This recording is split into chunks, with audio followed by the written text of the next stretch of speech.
Venez au Sauveur qui vous aime. Venez, il a brisé vos fers. Il veut vous recevoir lui-même. Ses bras vous sont ouverts. Oh, quel beau jour, Sauveur fidèle, quand nous appuyons sur ton bras, dans la demeure paternelle, nous porterons nos pas. Venez pécheurs, il vous appelle, le bonheur est dans son amour. Donnez-lui ce cœur rebelle, donnez-le sans retour. Quel beau jour, oh quel beau jour, Sauveur fidèle, quand nous appuyons sur ton bras, dans la demeure paternelle, nous porterons nos pas. Le temps s'enfuit, l'heure s'écoule, qui sait si nous vivrons demain? Jésus est ici dans la foule, saisissez sa main. Oh quel beau jour, oh quel beau jour, Sauveur fidèle, quand nous appuyions sur ton bras, dans la demeure paternelle, nous porterons nos pas. Oh quel beau jour, Sauveur fidèle, quand nous appuyons sur ton bras, dans la demeure paternelle, nous porterons nos pas. Dans la demeure paternelle, nous porterons nos pas. Shalom, bien-aimés frères et sœurs en Christ, nous sommes heureux de vous retrouver pour notre quart d'heure consacrée à la mission dénommée C'est l'heure. C'est l'heure, vous le savez, est une émission qui parle de la mission, et à cette antenne, nous invitons des serviteurs de Dieu qui nous parlent de leur expérience. En parlant d'expérience, aujourd'hui, nous recevons quelqu'un qui a des choses à dire et à nous raconter. Il est pasteur à l'église SEMA, il est l'un des plus anciens, il a servi sous plusieurs présidents, il a même été vice-président de l'église et il est actuellement aumônier des serviteurs de Dieu au sein de l'église SEMA. C'est le pasteur Kofi Yao André. Bonjour, pasteur. Bonjour, mon frère. Vous allez bien? Très bien, merci. Soyez les bienvenus. Merci. Alors, parlez-nous un peu de votre conversion. Merci. Il faut dire que je n'allais pas à l'école à ce moment-là, mais j'étais curieux, j'étais auprès des élèves et je cherchais à apprendre à lire. D'accord. Quand un jour, une de mes cousines est venue à la maison avec un magazine intitulé Ngalier. Ngalier, c'est en Baoulé. Ngalier, en Baoulé, commission au message. Et donc, j'ai vu le dessin, j'ai vu qu'on a écrit quelque chose en bas. Et ça a attiré mon attention. Et le dessin que j'ai vu, c'était le temple. Et comme je sais que ce magazine-là venait de Boaké, j'ai deviné, j'ai dit, Boaké à son soir, yeah. Boaké à son soir, il y a en traduction, ça donne quoi? Alors, ça veut dire que voici le temple de Boaké. De Boaké. Et donc, quand j'ai dit ça, ma cousine a dit, mais toi, tu fais semblant de savoir lire. Toi, tu sais pas lire. C'est pas vrai. Et elle est partie vérifier. Il se trouve que c'était juste. C'était juste. Et à partir de là, ça m'a fait tellement plaisir. J'ai dit, ah, si tel est le cas, il faut que j'apprenne. Et donc, j'ai deviné, et à force de deviner tous les jours, j'étais avec ce magazine-là, et effectivement, j'ai appris à lire. À lire. Et j'ai lu en baoulé, et c'est dans ce magazine que, quand j'ai commencé à lire, à comprendre, j'ai été saisi par le message de Christ. que c'est Dieu qui nous a créés pour que nous soyons en contact avec lui. Malheureusement, les hommes ont désobéi à la voix de Dieu. Pour cela, ce qui nous attend, c'est le jugement. Donc, celui qui est le chemin, qui est la vérité, qui est la vie, celui à qui il faut croire pour avoir la vie éternelle, c'est notre Seigneur Jésus-Christ. Et le jour où j'ai été saisi, j'ai dit à ma cousine, emmène-moi chez votre responsable d'église. Aujourd'hui, je vais donner ma vie à Jésus parce que je ne veux pas aller en enfer. Alors, donc, j'ai tellement insisté, il dit, bon, ce soir, c'était un mercredi. Ce soir, il y a une réunion. Si tu veux, je vais t'emmener. J'ai dit, ce soir, c'est trop tard. Allons, maintenant. Tout de suite. Et on est parti, on a trouvé le monsieur. Et lui, il a répété la même chose. Il a dit, ce soir, on a un culte, il faut venir. Et ce mercredi-là, je suis parti. Il y avait 5 autres sœurs qui allaient aussi se donner à Jésus. Et on était 6, on était à genoux et ils ont prié pour nous. Voilà comment j'ai reçu Jésus-Christ comme mon sauveur et Seigneur. C'était en quelle année déjà? C'était dans les années 62-63. Wow. 1962-1963. 62-63 et depuis là, vous avez fait le chemin avec votre Seigneur et Sauveur. Par la grâce de Jésus-Christ, par sa grâce. Et aujourd'hui, après plusieurs années, vous êtes donc l'aumônier national des serviteurs de Dieu au sein de l'Église Séma. Ouais, il faut dire que c'est ça qui m'a encouragé. Plus tard, vraiment, le temps est court pour en parler. Et c'est ça, plus tard, Dieu a opéré le miracle, j'ai été à l'école. À partir de ce que j'ai appris à lire. Voilà, mais je crois qu'on aura d'autres occasions pour en parler. Aujourd'hui, vous êtes l'aumônier. Je reviens à la question. Vous êtes l'aumônier donc des serviteurs de Dieu au sein de l'Église. Expliquez-nous un peu. Quoi consiste votre rôle exactement? Merci beaucoup. Il faut dire que, comme vous le savez, nous, notre désir, c'est d'être fidèle, d'être parfait. Mais, comme on le dit, l'homme n'est jamais parfait. Mais, chacun de nous, comme l'apôtre Paul dit, court dans le but d'arriver à ce but-là. Et pour cela, il nous arrive des fois de ne pas atteindre l'objectif. Et quand c'est comme ça, il faut quelqu'un pour t'aider. C'est ça. Donc, quand on est chrétien, on va vers les pasteurs qui nous aident. C'est ça. Maintenant, la question que le président national s'est posée, et le pasteur, lui, il va chez qui? Chez qui? Donc, il a vu la nécessité d'avoir un pasteur qui est expérimenté et vers qui les autres pasteurs peuvent partir et se confier. Et donc, c'est ainsi qu'il a créé ce poste et m'a nommé à cela. En tant qu'aumônier national donc des serviteurs de Dieu. Ça fonctionne bien? En tout cas, ça va. Par la grâce de Dieu. Par la grâce de Dieu. Ouais. D'accord. Alors, nous sommes en plein dans la semaine missionnaire qui a commencé depuis le 25. Alors, cette semaine met un accent particulier sur la radio. C'est ça. Et je crois que vous avez une expérience dans ce domaine puisqu'on a parlé de la radio Elva. Ouais. Qu'est-ce que vous avez comme souvenir de cette radio? Merci beaucoup. Il faut dire que je ne savais pas que plus tard, moi-même, j'allais parler dans cette radio. Je n'étais pas encore pasteur, mais j'étais dans la jeunesse, dans GBC. Et compte tenu du fait que je suis un des présidents, et j'étais souvent à Boaké, on m'a invité une fois à rendre mon témoignage. J'ai rendu mon témoignage. Une autre fois, je me rappelle, je suis venu à Abidjan ici, ça c'était en français.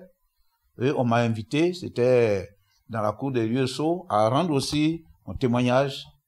Et donc, c'est mes premiers contacts.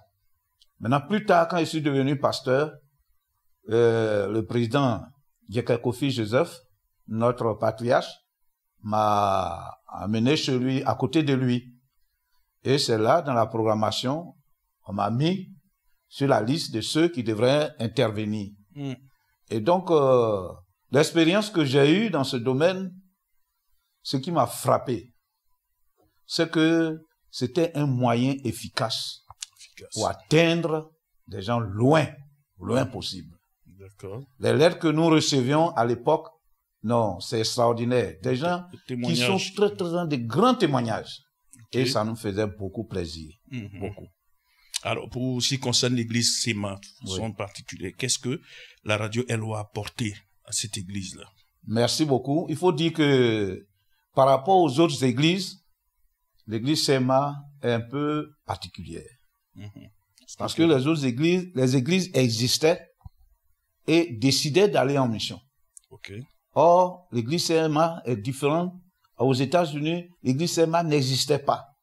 Mais c'est des chrétiens qui ont partagé la vision de notre fondateur, Albert Simpson, qui voulait que la mission soit accomplie à temps avant que Jésus ne vienne. Et il brûlait du désir et il partageait cela avec tous ceux qui brûlaient aussi. Et c'est ainsi qu'ils ont formé cette alliance et ils sont venus en mission. Donc, logiquement, et ayant établi les églises ici en Côte d'Ivoire, notre objectif devrait être d'aller en mission. Okay. Et donc, les missionnaires sont venus, sont installés au centre à Boaké et ils ont évangélisé. Il y a eu beaucoup de convertis. Mais selon notre vision première, l'église ne devrait pas s'arrêter là. Okay. On devrait aller dans les autres régions. Mais il y avait des organisations qui bloquaient. Okay. À l'époque, on dit non, le pays est partagé. Donc, vous êtes au centre, vous ne pouvez pas aller à l'ouest.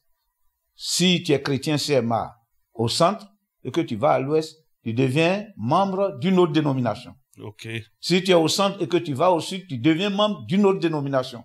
Donc, ce qui fait que on ne pouvait plus continuer. Donc, la CMA est restée bien implantée au centre. Et comme on sait qu'au centre, il y a beaucoup de baoulés, voilà. On a retrouvé beaucoup de baoulés voilà. au sein de l'église. Voilà. Donc, la CMA, c'est pas l'église des baoulés. Voilà. C'est donc l'histoire qu'il faut comprendre. Exactement. Maintenant, okay. Dieu, lui, il va pas s'arrêter là. Puisque, au départ, il dit c'est pour aller en mission. Et ce qui m'inspire, le texte qui m'inspire, c'est Actes des Apôtres. Jésus a dit, dans Actes 1:8, que vous serez mes disciples ici à Jérusalem, dans toute la Judée, dans la Samarie et jusqu'aux extrémités de la terre. Et si vous lisez le livre des Actes, les débuts, tout se passait à Jérusalem. Il a fallu qu'il y ait la persécution pour qu'ils puissent aller dans les autres. Et c'est par ce moyen-là, ils ont pu évangéliser toute la Judée. C'est exactement la même chose pour nous. Okay. Vous savez que le baoulé aime beaucoup le champ. On s'intéresse beaucoup à la forêt. Et il s'est posé un problème au niveau du centre, où notre sol ne produisait plus, et il fallait aller à la recherche de forêts. Okay. Donc, nos parents sont allés à l'ouest pour chercher. Un peu partout, oui. Et donc, en partant, eux, ils n'étaient pas partis expressement comme des missionnaires. Mais ils sont partis pour faire leur chant. Mais comme ils sont chrétiens arrivés là-bas, ils ont commencé à évangéliser et à implanter des églises. Donc ils sont partis avec l'évangile. Donc ils sont allés, comme dans le livre des Actes, oui. Et ils accomplissaient une mission sans savoir qu'ils étaient en train d'accomplir des missions pour la gloire de Dieu. Donc ils sont partis avec la bénédiction de Dieu. Donc aussi, eux, ils sont partis. S'ils sont partis, il faut qu'on les entretienne. C'est ça. Mais qui va le faire?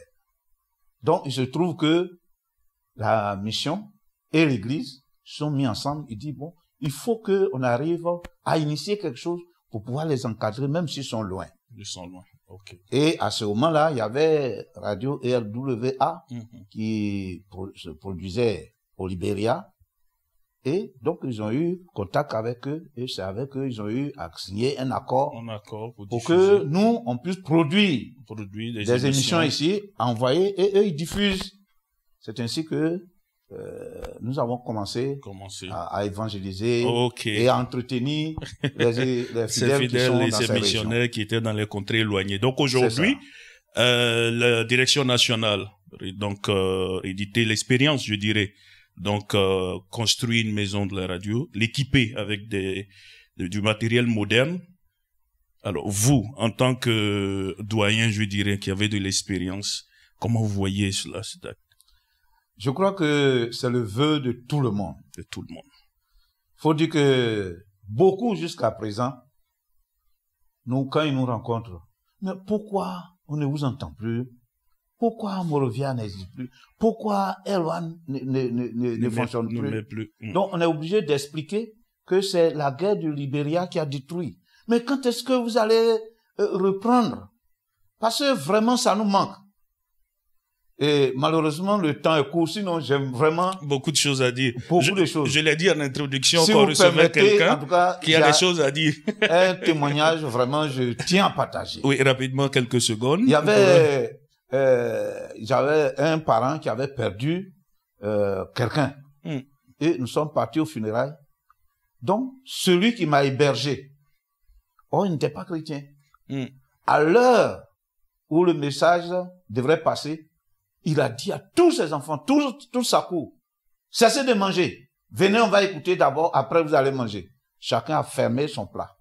Ils sont venus et ils ont écouté jusqu'à la fin. Quand ils ont fini, il dit, bon, vous pouvez aller manger maintenant. Alors, j'ai été impressionné par cela. Et j'ai demandé au vieux, mais je suis arrivé depuis, je ne vois pas votre lieu de culte. Où est-ce que vous faites votre culte? Tenez-vous bien, voilà ce qu'il va me dire. Non, moi-même, je ne suis pas chrétien. Je dis, quoi? Tu n'es pas chrétien? Il dit, non, je ne suis pas chrétien. Et puis, tu fais écouter la parole de Dieu comme ça? Il dit, ça me plaît. Il dit, mais ceux qui prêchent là, est-ce que tu les connais? Il dit, non. Mais il a commencé à citer. Il sait ce que chacun, quel est son jour.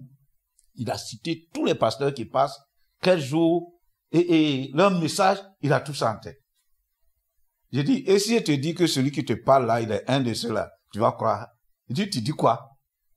Et quand j'ai dit, il a crié, il a fait venir tout le monde. Il dit, voilà ce qu'on écoute, celui qu'on écoute là, il est là. Et voilà ce qu'il va ajouter. En tout cas, vous avez tout dit. Si quelqu'un va en enfer, il ne peut pas vous en vouloir.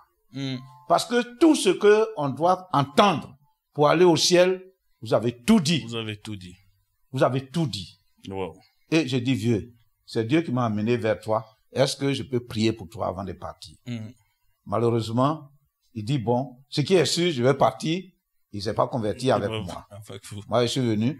Mais par la suite, j'ai appris qu'il y a une église qui est implantée là-bas. Ça ne m'a pas étonné. Et je suis sûr qu'il s'est donné. Il s'est donné. Donc, je rends grâce donc vraiment voilà à qui Dieu est clair. pour cela. Si là, donc, vous démontrez qu'en fait, la radio est un outil très, très puissant vraiment pour l'évangélisation. C'est ça. Est-ce que vous avez un appel à lancer? L'appel que je voudrais lancer, c'est ceci. Quand Jésus-Christ s'adressait à ses disciples d'aller et de faire de toutes les nations des disciples, c'est vrai, à ce moment-là, il avait ses disciples autour de lui. Mais ce n'est pas à eux il a pensé en lançant cela. C'est tous ceux qui vont devenir ses disciples plus tard. Donc, nous aussi, nous faisons partie. Et aujourd'hui, si les 12 ne sont pas avec là, mais nous sommes là. C'est notre rôle de le faire. Chaque fidèle doit être un instrument de Dieu pour emmener les autres à Christ. Maintenant, il se trouve que il y en a qui n'ont pas cette possibilité de pouvoir partir. Donc, on doit envoyer quelqu'un. On envoie par la prière. On envoie en donnant quelque chose. Donc, j'invite tous les frères et sœurs chrétiens, si vous voulez que vos frères, vos sœurs, vos amis, vos collègues soient sauvés, vous devez participer. Vous devez donner quelque chose pour que la mission se développe et que d'autres connaissent Jésus-Christ. Et même si nous allons perdre beaucoup de choses, mais ce que vous faites pour la cause de la mission, vous n'allez jamais perdre. Amen. Que le Seigneur vous bénisse et vous emmène vraiment à vous engager totalement dans cette affaire. Ben voilà, bien-aimés, plus rien à ajouter. L'appel est lancé. Nous devons être une source de bénédiction pour tout le monde, pour tous les peuples, pour toutes les nations. Nous recevions donc à ce temps d'antenne le pasteur Kofi Awandré, aumônier national des serviteurs de Dieu à l'église SEMA. Merci de nous avoir suivis. On vous retrouve très prochainement. Shalom.